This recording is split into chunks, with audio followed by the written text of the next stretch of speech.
Hotel style पनीरची भाजी घरी जमत नाही, चला मग अशा पद्धतीने करून बघा, नक्कीच तुम्हाला आवडेल। कढई घ्यायची, कढईमध्ये तेल टाकायचं, त्यामध्ये अद्रकचे तुकडे, एक हिरवी मिरची आणि लसूण ॲड करून घ्यायचा आणि कांदा टाकून घ्यायचा लांब चिरलेला। कांदा थोडासा लालसर झाला की मग त्यामध्ये टोमॅटो ॲड करून घ्यायचा। तोपर्यंत आहे ना मसाला होईल तोपर्यंत पनीर छान असं कट करून घ्यायचं।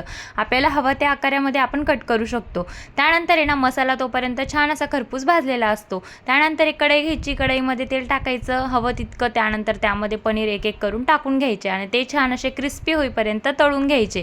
कच्चं पनीर आहे ना जितकं छान लागत नाही ते त्यापेक्षा जास्त हे तळलेलं पनीर लागत असतं। पण भाजलेला मसाला छान असं मिक्सरच्या जारमध्ये घेऊन त्यामध्ये थोडीशी तीळ ॲड करायची आणि भाजी घट्ट येण्यासाठी थोड्या डाळी ॲड करायच्या, थोडंसं खोबरंही ॲड करून द्यायचं। त्यानंतर भाजीला चव येण्यासाठी कोथिंबीर ॲड करायची, गरजेनुसार पाणी टाकून छान असा मसाला मिक्सरला बारीक करून घ्यायचा अशा पद्धतीने। त्यानंतर आहे ना ज्या तेलामध्ये आपण पनीर तळलेलं होतं ना त्याच तेलामध्ये हा मसाला ॲड करून घ्यायचा, दुसरं कशाला तेल वाया घालायचं। मसाला आहे ना छान असं 1 मिनिट ना तेलामध्ये छान असं परतवून घ्यायचा आणि त्यानंतर आहे ना मिक्सरमध्ये थोडंसं पाणी टाकून तेही त्यामध्ये टाकून घ्यायचं। त्यानंतर आपल्याला गरजेनुसार लाल मिरची पावडर आणि एव्हरेस्टचा पनीर मसाला या ठिकाणी मी ॲड करून घेतलेला आहे। त्यानंतर आहे ना मसाला छान असा 1 मिनिट तेलामध्ये छान असा झाला की बघा तुम्ही भाजीला किती छान असं तरण येतं आणि तरण जाऊ नये म्हणून त्यामध्ये आपल्याला थंड पाणी ॲड नाही करायचं, गरम पाणी ॲड करायचं आहे। त्यानंतर मी त्यामध्ये मला गरजेनुसार गरम पाणी या ठिकाणी ॲड करून घेतलेलं आहे। त्यानंतर त्यामध्ये पनीर ॲड करून घेतले आणि छान असं कोथिंबीर टाकून छान अशी गार्निश करून घेतली। चला मग रेसिपी आवडली असेल तर चॅनलला सबस्क्राईब करायला विसरू नका। Bye bye.